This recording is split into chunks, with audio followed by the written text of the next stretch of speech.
Bienvenue sur Azimut, le podcast de l'orientation. Dans cet épisode, nous abordons quand et comment s'y prendre, les conditions, c'est-à-dire quelle est la période de l'année pour entamer les démarches, quel niveau d'espagnol est demandé, quelles sont les spécificités de l'Espagne en matière de logement, etc. Alors, plongeons dans le sujet.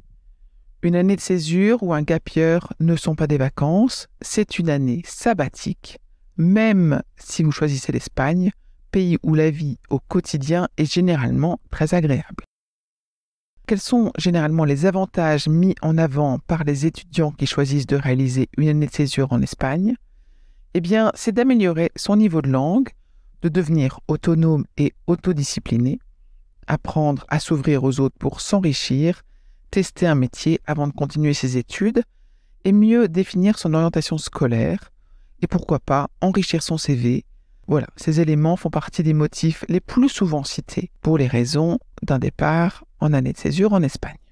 Donc vous voyez que pour la majorité d'entre eux, une année de césure en Espagne est bien une année mise à profit pour se préparer et pour atteindre des objectifs prédéfinis.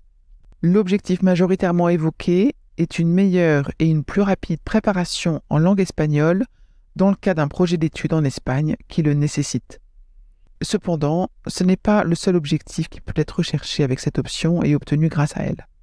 Les étudiants profitent de plus en plus des programmes permettant d'aller en cours et d'y découvrir différents cursus, différentes matières, et de pouvoir ainsi mieux choisir par la suite des études en connaissant les contenus d'enseignement.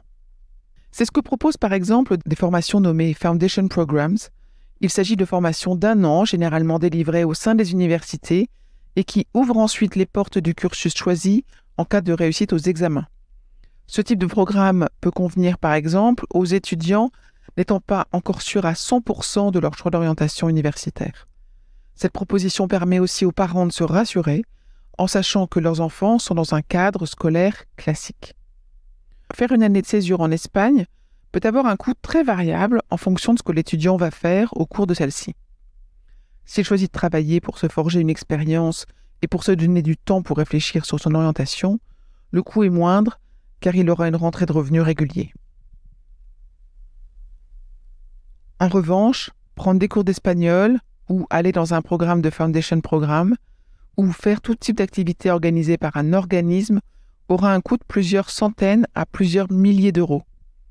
À cela, il faut prévoir un minimum de 400 € par mois pour vivre et entre 500 et 1000 € par mois pour se loger.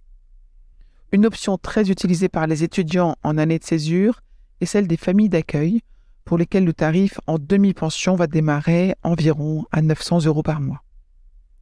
Les programmes d'année de césure sont tous personnalisables et pour la plupart d'entre eux, vous pouvez obtenir des premières informations dès le mois de janvier. Rien ne vous obligera toutefois à vous décider à ce moment-là.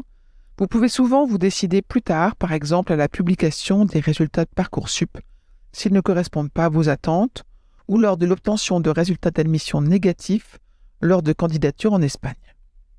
Il est généralement possible d'activer certaines des options d'année de césure en Espagne jusqu'au mois de septembre. Je vous retiens quelques secondes de plus et je vous remercie pour votre fidélité et votre attention. J'avais 2 messages à vous faire passer. Vous écoutez peut-être ce podcast sur Apple Podcast ou sur Spotify ou sur une autre application de podcast et il est possible que vous ignoriez que le site azimut-podcast.com diffuse l'ensemble de ces épisodes en les ayant organisés et rangés de manière thématique.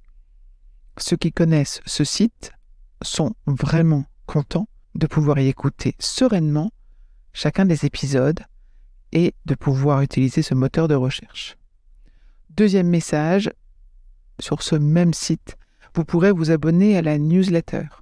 La newsletter, je l'ai surnommée l'hebdo de l'orientation.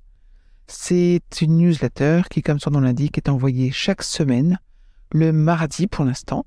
Et c'est dans cette newsletter que vous trouvez les indications des nouveaux épisodes, des guides que nous diffusons et de temps en temps, nous vous annonçons les masterclass, les ateliers, etc. que nous organisons. Bref, je vous conseille vivement de vous abonner à cette newsletter. À très vite et encore une fois, merci de votre fidélité avec Azimut. Parlons orientation.